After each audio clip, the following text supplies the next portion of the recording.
That's the income tax. That's something I'd really like to, if I leave your audience with anything today, I'd like them to understand the difference between income tax and self-employment tax, also known as payroll tax. Yes. So that's something I'd like to talk about, because a lot of people say, I'm in the 24% tax bracket. That's where most, I would say, middle-class entrepreneurs land, is about 20. If you're married especially, that 24% tax bracket hits most of that middle-class band.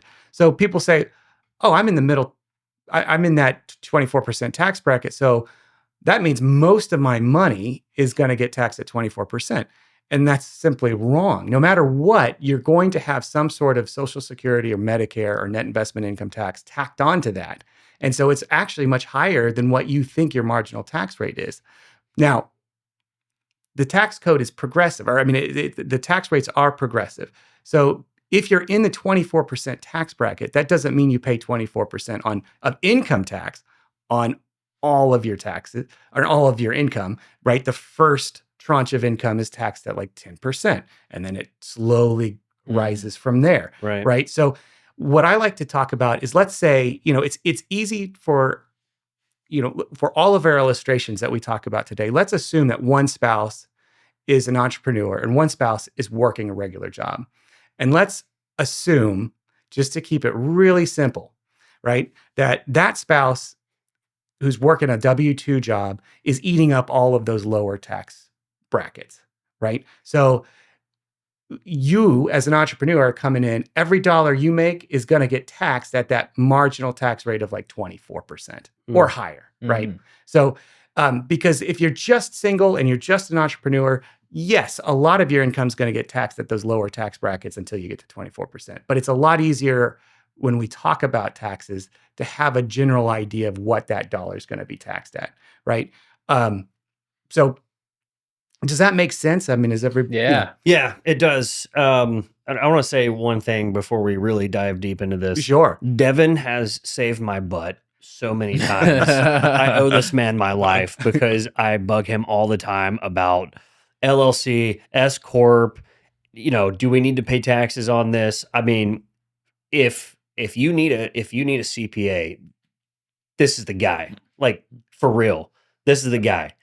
He's so busy though right now, he can't take on any more clients. Right. Yeah, for the 2025 tax season, which was last year. No, I can't take on any more clients for 2025. But if you have questions or are looking for something going into for the 2026 year, the year we're in now, I'd be happy to talk to you after tax season. After tax season, which we're almost through.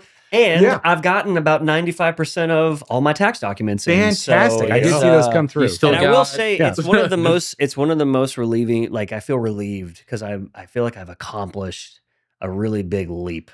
Like a really big not a honey-do list, but a check-off list, That's a big one. Having your bookkeeping done as an entrepreneur is massive, right? And so those first few years, you're kind of getting organized. You don't really want to pay for a good bookkeeping software or a good bookkeeper. And so I see a lot of those first few years, they're going to get filed with extensions, and it gets pushed into the later year, and you have that stress of like, oh my goodness, what are my taxes going to be? Because it just takes forever. You're also working your business. So, we're waiting for your books, but they're just not done yet. So when you get to a point where you've got that kind of, the train is moving, you've got that momentum, and you kind of have that organization built in where your books are either being done by someone else or it's pretty automated, which you can do a lot of bookkeeping automated through That's QuickBooks his favorite Online. word, man. Automation. Automation, yeah. It's not perfect yet, but you can do a lot of, set up rules-based accounting where it can identify, hey, if this is gas at a gas station, it's going to suggest it goes to fuel cost or something like that, right? Yeah. If you're paying a power bill, it's going to see FPL. You can say, hey, if it's FPL, it's going to be a utility, right? So that can streamline your bookkeeping quite a lot. If you don't have a lot of transactions, I mean, sure, you can still keep it in Excel as you're starting out, but don't let make sure you do it monthly. Don't wait till the end of the year while you're still working on your job, but then all of a sudden, or working on your business, and then all of a sudden I have 12 months of transactions I need to organize. Yeah. That's going to either be very expensive if you give it to your accountant, or very time consuming if you try to do it yourself. Yeah.